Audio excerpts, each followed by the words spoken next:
Hey guys, Scott here, and today we're going to end this little burst of spirit videos that I tend to do, once a year, with a closing statement about Outplay versus Counterplay.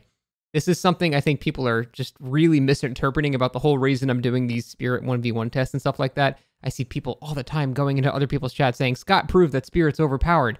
Like, he beat a competitive player in a chase. Like, not only have I never said Spirit's even overpowered a single time in my entire life, you're just so missing the point of why I'm doing this. So to the people that are saying that kind of stuff, I just want to clarify these things. I know most people are not doing that, but this is just for the people that keep very much misrepresenting the entire point of doing all these things. So let's go over the difference between counterplay and outplaying. So people keep saying that I claim Spirit has no counterplay, which is something I say. And I think, to be fair, I need to refine how I say that. Because to say that Spirit has no counterplay implies that you cannot do anything. There are zero actions that you can take to prevent going down to a Spirit, which is not true. You can, as we've seen, basically drop every pallet on the map immediately and hope for the best, and you can delay a Spirit for like a minute doing that. Problem is, you burn all the resources on the map, but to say that that's not countering her for a little while would be untrue. So the first survivor that gets chased that has the full map actually can counter Spirit for a small amount of time. So by definition, she is not uncounterable. So I'm going to refine the words that I say to make it even more clear and make it so you cannot possibly misunderstand what I'm saying. Spirit is counterable in that specific scenario, I agree. But you cannot outplay a Spirit. That is the main problem. And that's the only problem I have with Spirit. I don't even think she's overpowered or anything like that. And people keep not understanding that you can have a bad uncounterable killer and a good counterable killer. For example, let's go over a similar situation like a Blight and a Spirit both approach a jungle gym with a Survivor in it. So the Survivor going against the Blight begins doing his rush.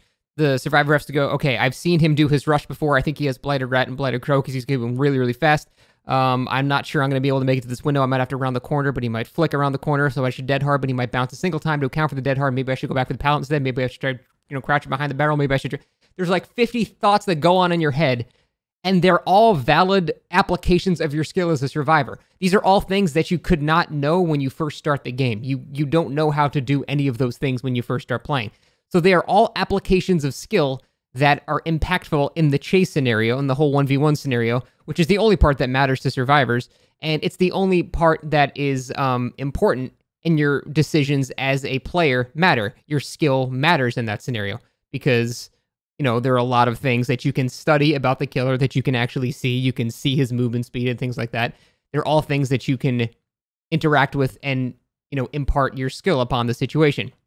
Now, that entire situation, again, when you're comparing all those things kind of make the window, all that stuff. In the same scenario, when a Spirit is chasing you, your thought process is, I'm going to go to this pallet, drop it, and hope for the best. That's it. And if you're telling yourself that you're doing anything else other than that, I think you're full of shit. But that's the point of the experiments that I'm doing. I want to be proven wrong. Maybe you're not full of shit. Maybe there's some big brain thing I don't know about. So far, even the competitive players I talk to are still saying that they're just basically guessing, but they play in such a way that they kind of force me to guess as well by, I'm not going to say wasting all the pallets, by using all the pallets immediately, because they know that's the only shot that they actually have to defend themselves in any meaningful way against the Spirit, by forcing me to guess which side of the pallet are on. Not really accounting for the fact that in all those things, I'm not using any perks. I could use, if they're going to do that, I could use Spirit, Fury, Enduring, Brutal Strength. I can do all these things and just ignore that entire game and just kick the pallets instead, and not have to worry about any of that.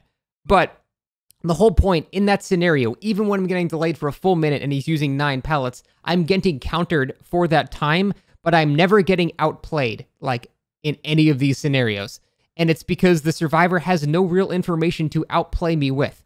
So I've already talked about this subject quite a bit, so I'm not going to, be more repetitive about that. But it really is a difference between counterplay and outplay. There are things you can do, but the things that you do are things that essentially a monkey can do. I think if it's a thing that a monkey can do, it's not really counterplay. Or it's not outplaying. It is counterplay, but it's not outplaying. And I think that's really the only problem with Spirit. There is proof of killers that are very strong that you can counter, and your skill does matter. Blight, again, a perfect example. So you can do it. It's just spirit is not that. And you can tell yourself that you're conditioning the spirit, all you want and stuff like that. But, you can't have the same thing that, oh, hey, yeah, the match is only going to last 3 minutes. So, it doesn't matter. And then also say that you've been in enough chases with the spirit to learn how they play and condition them in probably 50 seconds of chases. Like, you're just not doing that. This is not like a fighting game where you can go against the same opponent for multiple rounds. You basically just get hooked and die, and then the game's over, and then you kind of start to learn how she plays. But for the most part, if the spirit plays in very short bursts, it's a very boring play style. But if she plays in short bursts, forces you to drop a God Pallet immediately, she kicks it, even with brutal strength or something, you're not going to gain that much distance. She can have her power back immediately because she's not using her power for a long time. Then she just hits you in between the pallets. So even that style, that counterplay, it really only works if you're in like a tournament. That's basically it. And I don't think that's counterplay. I think dropping all the pallets on the map immediately is not counterplay. That's just, anybody can do that. Counters Dead by Daylight. You're not countering spirit there. You're countering the entirety of Dead by Daylight at that point for your individual chase. Everyone else is fucked, but your individual chase, you are countering everything in the game except Nurse. So I don't think it's a spirit counter. That's a Dead by Daylight counter. And even if, you consider all of that, it's still not good game design because she's not outplaying anything. It's just dropping shit. It's very uninteractive, honestly, for both sides. And that's my main problem. The actual design of the spirit is the fun of it. Not her strength and how quickly you can down people. None of that shit matters. The 1v4 aspect, what I'm talking about, none of that matters. 1v4 is the balance aspect. 1v4 is the strength of the killer, how easy it is for them to win. That's not what I'm talking about. I don't care about that. It's important. It's equally as important as the 1v1. I'm only trying to find out if your decisions as a survivor matter when the spirit is chasing you, and that's it. That's the only thing I'm trying to find out. So far, nobody has changed my mind. I would love to be proven wrong. That's it. That's all I want to find out. So don't take any other conclusions from these tests. Don't think spirit's OP.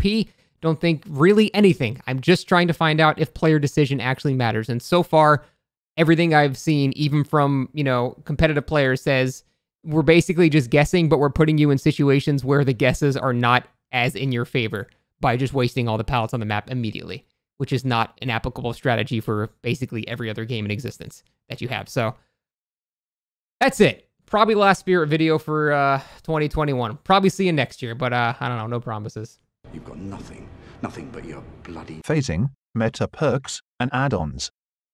We have Loops. Now, what do you have about Pallets. the hope? That when I've kicked all the pallets, all the generators are done. Because if they're not, you'll be dead before endgame collapse. possible.